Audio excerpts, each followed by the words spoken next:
you listening?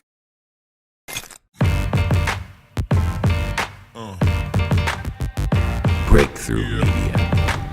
Truth always wins out in the end because it outlives falsehood.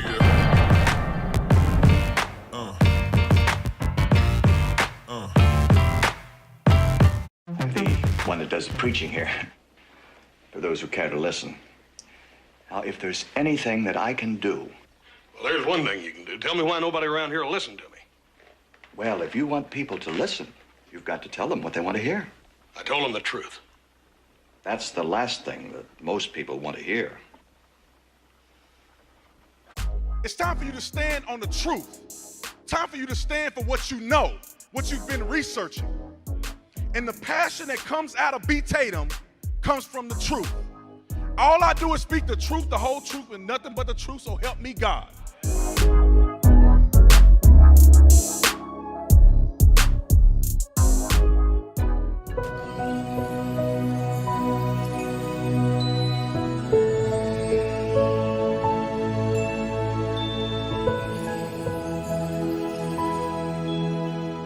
Breakthrough Media. I'll ask you some questions because you're so guilty, but forget it. But most importantly, we're going to get back onto the reason we're here, which is the success we're having. Okay? Please, you could put it on. Thank you. People should be more concerned right now with the flu in this country. A lot of people are concerned about the coronavirus because they're hearing a lot of news about it right now. But the reality is, comparing it to the flu, for example, it's not even close to being at that stage. What if it is worse? Is this a moment where maybe countries put politics aside, a little bit of pride aside, and do we have U.S. officials? Should U.S. professionals such as yourself get involved? How worried should Americans be about coronavirus? Coronavirus is not going to cause a major issue in the United States.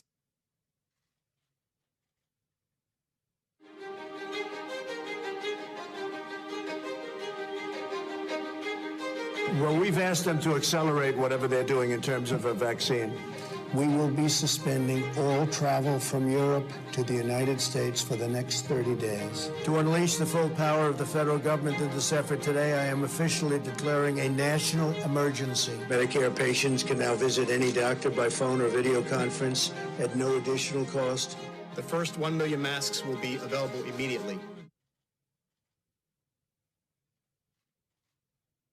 As there were more cases, and it was clear that it was spreading out of China, where it originated, the president took this move that he was widely criticized for by Democrats and even some Republicans at the time, which was he halted a number of flights from China into the U.S. The idea was to halt the spread of the disease, keep transmissions to a minimum. He was accused of xenophobia. He was accused of making a racist move. At the end of the day, it was probably effective. You know, some are so blinded by their hatred of Donald Trump that they forget decades of training in their own field. Boom! Yeah. The magnifying glass is out and searching with Trump. Notice, it disappears when we want to put it on Obama. Be consistent. Pure hate for Trump is not a foundation for anything constructive. But I get it. You want to be destructive. Orange Man bad. An in-depth look into the Obama administration's use of the strategic national stockpile may help explain why our nation is now facing a shortage of personal protective equipment. Here's One America's Grace Rust. He can use that same power now to make sure that the first responders have the gloves, have the masks, have the gowns, have the shields on their faces.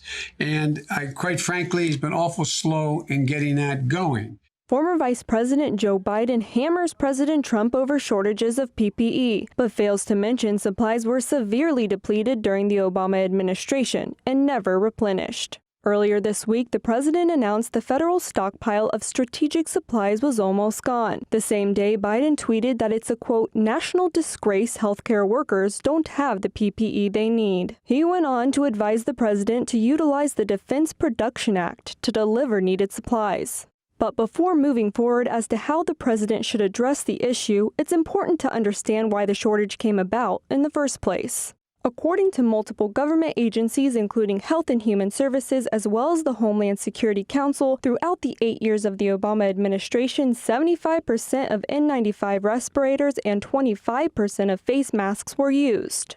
Several events called for the need of such supplies, including the H1N1 swine flu, Ebola virus, the Zika virus, and several natural disasters. Despite the dwindling stockpile, government records show the Obama administration made no real effort to replenish the emergency materials. And if it had, our nation might be in a much better position to combat the pandemic we now face.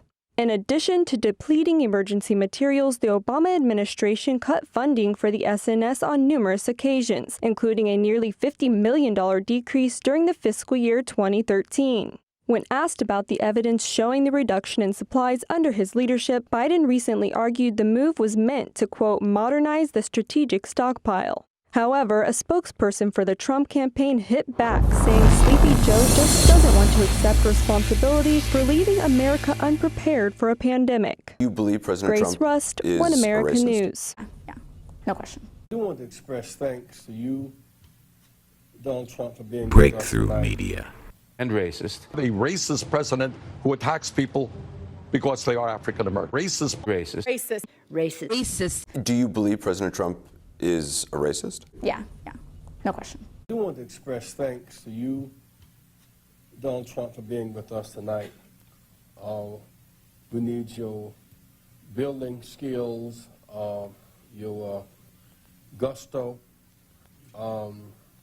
your rent package for people on Wall Street who represent diversity. And we thank you for coming tonight. Let's give Donald Trump a big hand.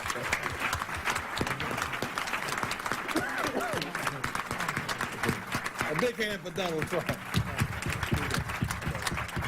I now want to bring forth a friend who has, well, he is deceptive in that his social style is of such.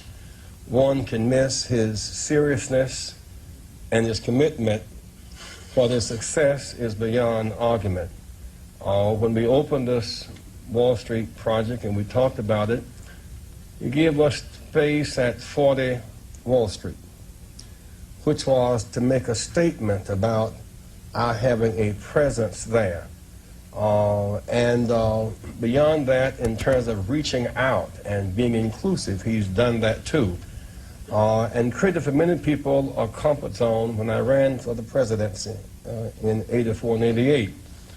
And many others thought it was either laughable or something to avoid. He came to our business meeting here in New York because he has this sense of the curious and a will to risk to make things better. And so aside from all of his style and his pizzazz, he's a serious person who's an effective builder of building for the builder of people. Last year he was a part of our workshop, of our panel workshop on what are the challenges and opportunities. And so this, a year later, Donald Trump, for a few minutes, challenges and opportunities to embrace the underserved communities. Donald Trump.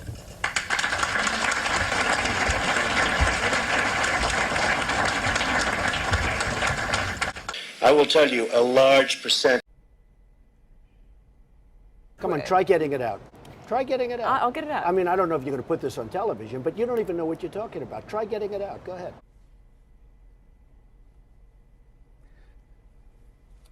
That president right there. You're changing history, you're changing culture, and you had people, and I'm not talking about the neo-Nazis and the white nationalists, and I'm not talking about the neo-Nazis and the white nationalists, because they should be condemned totally. Be condemned totally. But you had many people in that group other than neo-Nazis and white nationalists, okay? And the press has treated them absolutely unfairly. He was talking about the white supremacists and neo-Nazis carrying torches and chanting neo-Nazi chants.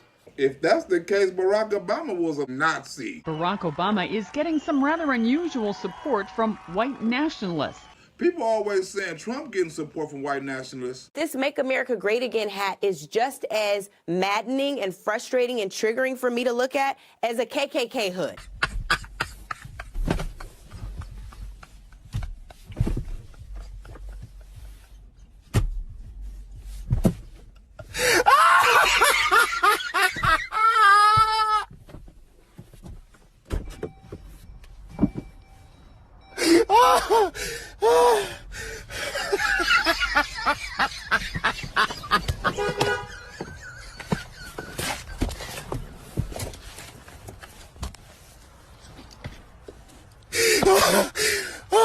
Even if it secures military and government domains and IP addresses, the targets in cyber warfare are likely to be civilian.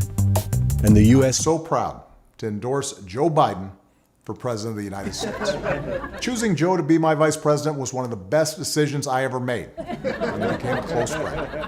And I believe Joe has all the qualities we need in a president right now. Our country's future hangs on this election. Orange man bad. And it won't be easy. Impeach 45. The other side has a massive war chest. The other side has a propaganda network with little regard for the truth.